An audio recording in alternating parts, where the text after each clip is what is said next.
Y estas son las reservas del Banco de México, también han aumentado 16.5%. Tenemos reservas por 205,000 millones de dólares.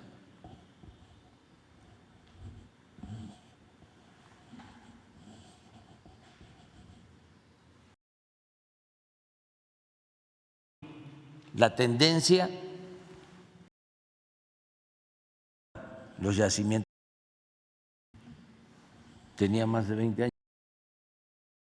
Nacional era dedicar la mayor parte de la inversión pública en Pemex a exploraciones y perforaciones de pozos en el norte y en aguas profundas, donde no hay petróleo o donde cuesta mucho extraer el petróleo.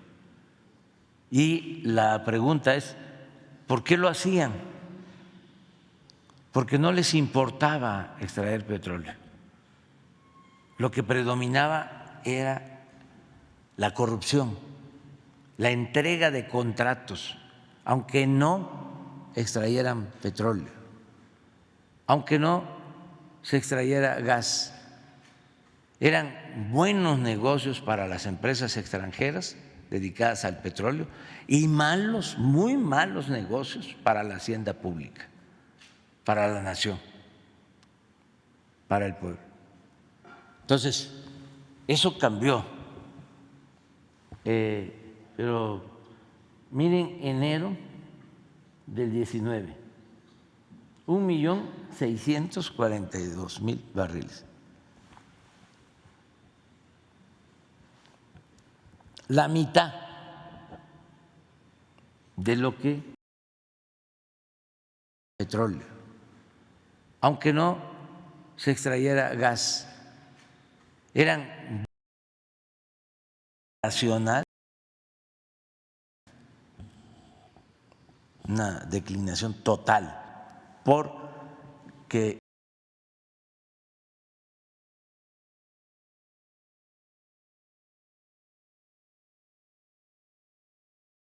mil barriles aproximadamente, promedio anual, digo diario, 3,300,000 barriles diarios. Y miren cómo empezó, tiene una explicación. Comprando materia prima. No, 202,512 millones de dólares.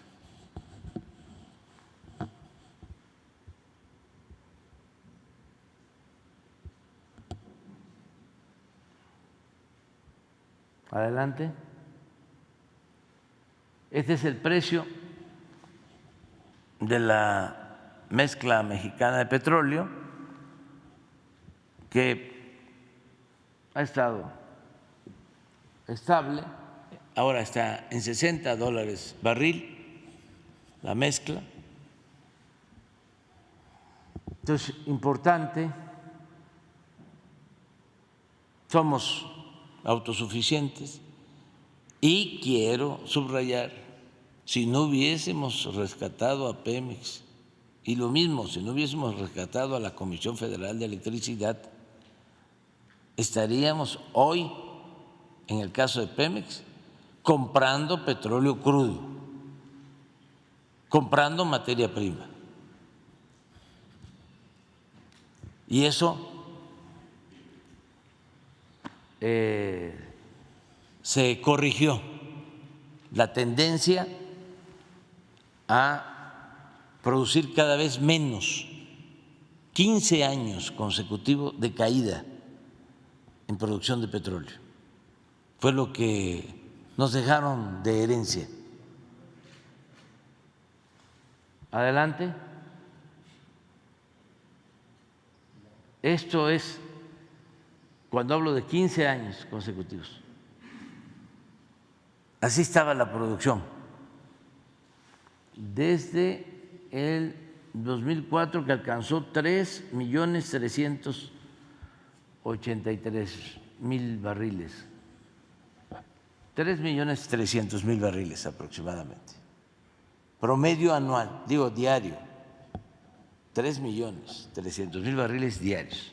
Y miren cómo empezó. Tiene una explicación también, porque cuando llegamos a ese volumen de extracción de crudo fue cuando sacaron todo y sobreexplotaron los yacimientos, sobre todo Cantarell, y lo contaminaron. Y ahora Cantarell, de producir en ese entonces más de 2 millones de barriles diarios, está produciendo 150.000. O sea, lo achicaron, una declinación total, porque inyectaron nitrógeno a los pozos para extraer más crudo y los contaminaron. Una muy mala decisión, no técnica, política. Por eso ya Campeche no es el principal productor como lo fue durante 20 años de petróleo. Ya regresó a ser, que tenía más de 20 años que no lo era, Tabasco, el principal productor de petróleo. Porque nuestra política también ha consistido en extraer petróleo donde hay, en tierra, en aguas someras, porque antes lo que hacían de manera irracional era dedicar la mayor parte de la inversión pública en Pemex a exploraciones y perforaciones de pozos en el norte y en aguas profundas, donde no hay petróleo o donde cuesta mucho extraer el petróleo. Y la pregunta es, ¿por qué lo hacían? Porque no les importaba extraer petróleo. Lo que predominaba era la corrupción, la entrega de contratos, aunque no extrayeran petróleo, aunque no se extrayera gas. Eran buenos negocios para las empresas extranjeras dedicadas al petróleo y malos, muy malos negocios para la hacienda pública, para la nación, para el pueblo. Entonces, eso cambió. Pero miren, enero del 19, 1.642.000 barriles. La mitad de lo que se extrajo en el 2004. Así nos dejaron. Tenemos la nueva. Miren cómo hemos ido.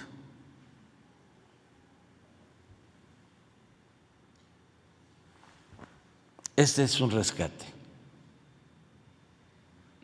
Y esto significa que somos autosuficientes, que vamos a tener materia prima para procesar nuestras gasolinas, los combustibles que consumimos, porque también cuando estaba todo este derroche y toda esa corrupción en Pemex y en el gobierno federal, se hablaba muchísimo, otra mentira, que era mejor comprar las gasolinas que producirlas en México. Es como si se vendiera naranja y compráramos jugo de naranja. Pero estos genios, ¿no?, sostenían que no podíamos producir los combustibles y por eso dejaron en el abandono las refinerías que estamos levantando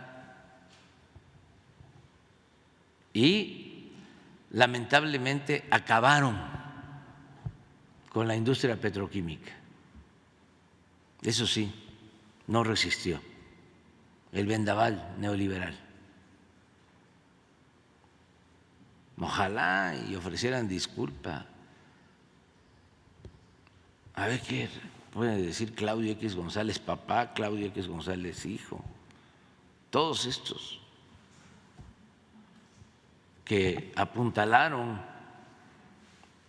todo el régimen de corrupción y se beneficiaron de la corrupción.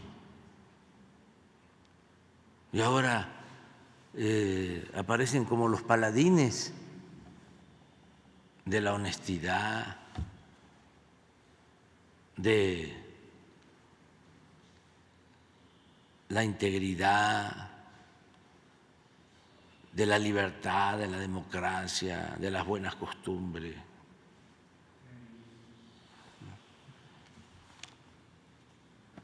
Pues eso es, ya en el 23 tenemos como proyección 1.940.000, tenemos ya de abril 1.881.000 y la proyección de mayo 1.900.000 en cuanto a extracción de crudo. Adelante. Y esto es importantísimo, porque sí está bien rescatar la soberanía energética y la gente. ¿Y yo en qué me beneficio? ¿Te acuerdan lo que decían? Tenemos un tesoro en el fondo del mar, pero no podemos sacarlo porque hay que reformar la Constitución. ¿Cómo engañaron? Porque son unos cretinos. Y si sacamos ese tesoro, si hacemos la reforma energética, va a llegar la inversión a raudales, a la industria petrolera, vamos a producir 3, 4 millones de barriles diarios, va a bajar el precio de las gasolinas, va a bajar el precio de la luz y los medios en su papel de manipular a todo lo que daba, a todo lo que daba, con honrosas excepciones. Pero cuando hablo de honrosas excepciones, son muy pocas.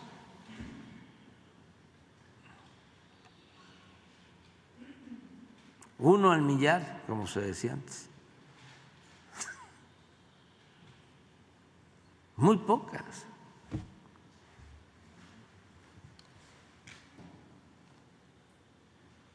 ¿Y cuál fue el resultado? Ahí está. La gasolina con Calderón aumentó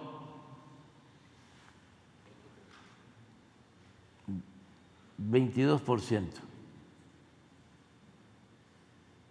Con Peña Nieto 42%. Por nosotros ha disminuido casi 8%.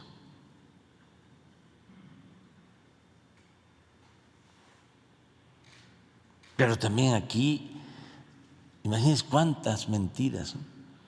Una vez el secretario de Hacienda, lo voy a repetir, lo tengo que repetir, sobre todo para los jóvenes, porque ya hay algunos que está difícil que despierten, aunque no hay que perder la fe. Un concuño de Carlos Salinas, que llegó a ser secretario de Hacienda,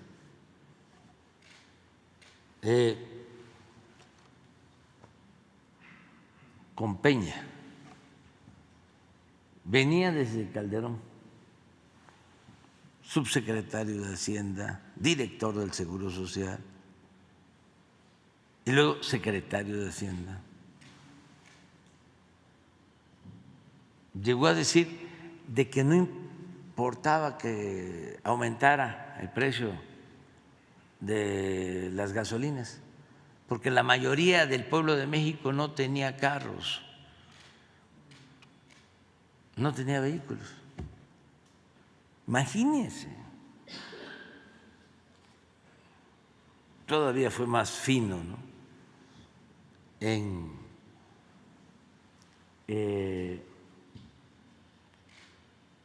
su manejo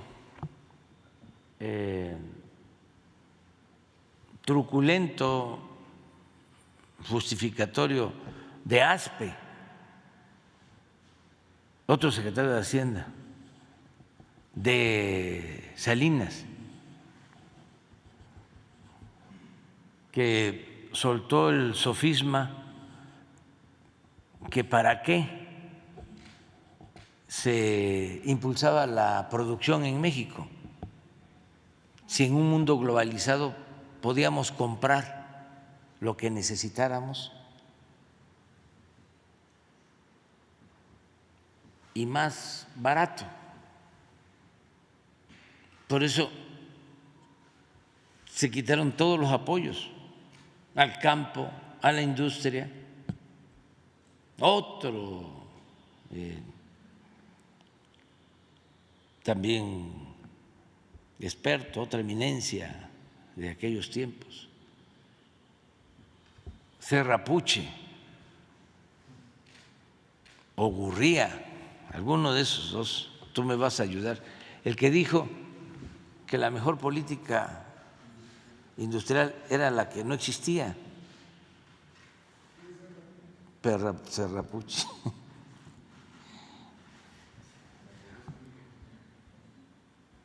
Sí, eso, pero eso fue Aspe, que la pobreza era un mito genial. Y hubo uno con Calderón que dijo que se podía vivir con el salario mínimo o algo así. Sí, secretario de Hacienda. Cordero. Pura eminencia y casi todos del ITAM, ¿eh? O sea, con todo respeto al ITAM y a gente que estudió ahí. Aquí tenemos también nuestros tecnócratas y muy buenos, ¿no?